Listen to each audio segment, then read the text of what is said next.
Dear students, today in this video lecture we are going to learn about the Norton's theorem.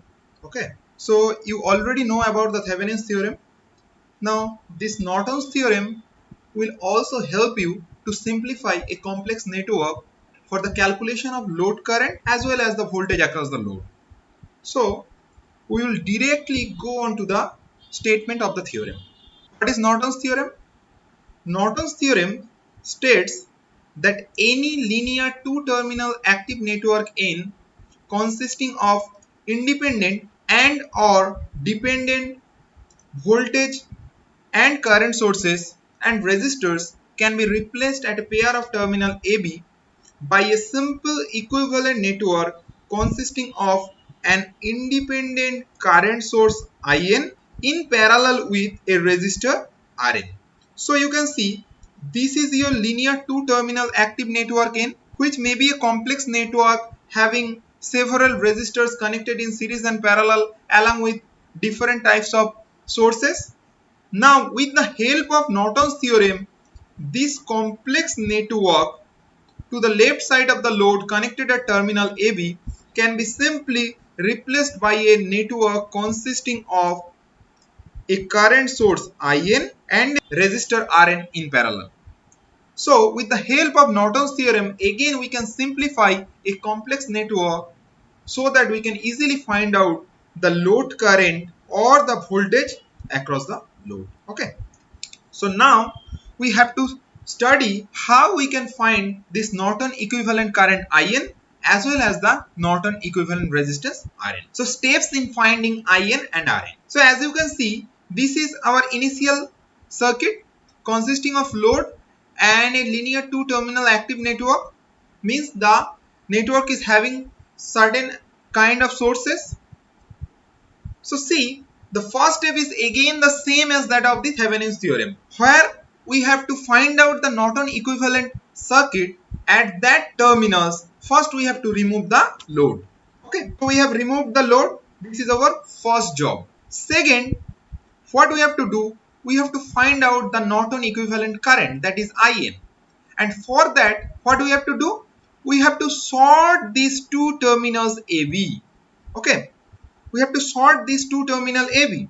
You can see here in this second figure, we have sorted the terminals AB with a wire.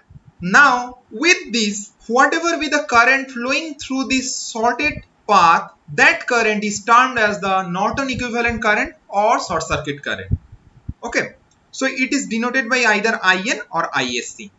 So in this manner, when the load is removed and the terminal AB is sorted with all other sources active, then the current which is flowing through this short circuited path, that current is termed as the Norton equivalent current. In the next step, we have to find out the resistance RN, that is the Norton equivalent resistance. This is same as that of the Thevenin's theorem. Means the way we calculated the Thevenin equivalent resistance, in the same manner we have to calculate the Norton equivalent resistance. Means we have to look back into the open circuited terminal AB to the network, that is our linear two terminal active network, removing all the independent sources by their internal resistance. Then only we will get the internal resistance of the network in between terminals A and B, and that resistance is termed as Norton equivalent resistance, which is same as our Thevenin equivalent resistance. And in this regard, I will again affirm the two things, that is, when we are removing a voltage source, then we have to replace it by a short circuit, and when we are removing a current source, then we have to open circuit that source. Okay, now in this slide we will try to learn that how to find out the load current. You can see that this is our Norton equivalent circuit. Okay, so to find out the load current I, we only have to apply the current divider rule, because the load, that is the load resistance and the Norton equivalent resistance are in parallel, and to this parallel combination the current IN is coming. Okay, so this I will be equal to IN into RN by RN plus RL.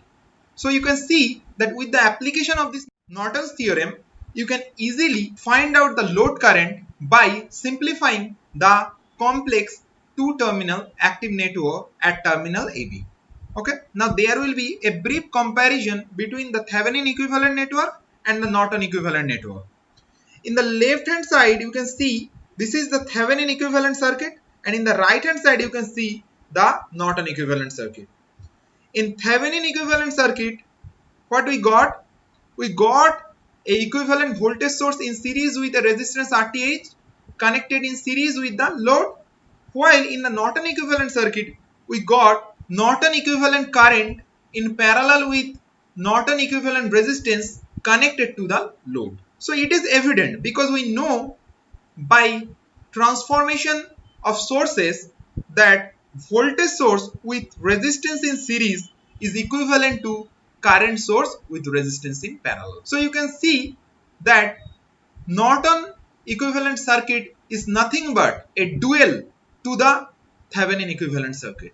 Okay, so now what we will do, we will try to apply the Norton's theorem to a problem for finding the load current. We will try to solve a problem with the help of Norton's theorem. You can see here we have used the same circuit as that of the Thevenin's theorem. Means the same problem here we are doing with the help of Norton's theorem. What do we have to do? We have to find out the Norton equivalent circuit as well as the current flowing through the load resistance RL considering its value to be of 1 ohm. So in the first step, what we have to do? We have to remove the load resistance RL and we have to sort it at terminal AB. So see here, we have removed the load resistance RL and sorted the terminal AB. Now you also see that the sources 32 volt and 2 ampere are active. With this consideration, whatever be the current flowing through the short circuited branch or through the short circuited terminal AB, that current is our Norton equivalent current IN, or also termed as ISC, that is the short circuit current. Now see, to find out this Norton equivalent current, we have to simplify the circuit. What we have done here, a 2 ampere current source is in parallel with a 12 ohm resistance. So we can easily replace this combination by a voltage source in series with the resistance of 12 ohm by the rule of source transformation. What we got? We got a 24 volt source with a 12 ohm resistance in series in place of this 2 ampere current source in parallel with 12 ohm resistance. Okay, so the circuit here is reduced to this circuit now. Okay, now what we will do to find out our required unknown, we will apply KCL at node A. Now applying KCL at node A gives us this equation. You see, 32 minus VA divided by 4 plus 24 minus VA divided by 12 is equal to our Norton equivalent current IN, which is also equal to VA divided by the resistance of 1 ohm, because the voltage across this 1 ohm resistor is VA. So the same current IN is also equal to VA by 1. Now solving this equation, what we got? VA is equal to 7.5 volt. So you can see that IN is equal to VA by 1 ohm is equal to 7.5 ampere. So we got our Norton equivalent current to be as 7.5 ampere. In the next step, finally what we have to do? We have to find out Norton equivalent resistance. In the same manner, the way we calculated the Thevenin equivalent resistance. So you can see this is our network while we have removed the load resistance RL as well as we removed all independent sources by their internal resistances. Means you see, we removed the voltage source by making it short circuit and we removed the current source by making it open circuit. Okay. So now if we look back into the open circuited terminal AB, we get Rn equal to 1 ohm in series with that the parallel combination of 4 and 12 ohm. Okay, so 1 plus 12 in parallel with 4. This gives us 4 ohms, which is same as our Thevenin equivalent resistance. Okay, so now finally with these values we can easily convert our original circuit into Thevenin equivalent circuit. The current source of 7.5 ampere in parallel with the resistance of 4 ohm, that is our Norton equivalent resistance. This is our Norton equivalent current connected to the terminal AB, where again the load resistance RL is connected. Okay, so this is our Norton equivalent circuit. Now we have to find out the current through the load resistance RL, considering its value to be of 1 ohm. So just we have to apply the current divider rule, and then we can easily find the load current IL. So this IL is equal to 7.5, the current coming into the combination of these two parallel branches, into 4 by 4 plus 1. So by current divider rule, the current through the load resistance becomes 6 ampere. Okay. So you can see with the application of the Norton's theorem also, we can simplify a complex circuit to a very simple circuit, where by applying some simple properties or theorem, we can easily find the load current as well as the voltage across the load. Okay. So now with the help of this Norton's theorem, you have to solve these two problems as your homework. The same problem I think you have already tried using Thevenin's theorem. So just apply Norton's theorem and compare your results. You will see that in both the scenarios you will get the same results. Okay. Also, if you want to take a look at the solution for these homeworks, then you can visit the YouTube channel EEMCQs by using the link provided here. Also, for any other queries, you can mail me at eemcqs@gmail.com. Thank you very much. Thanks for watching.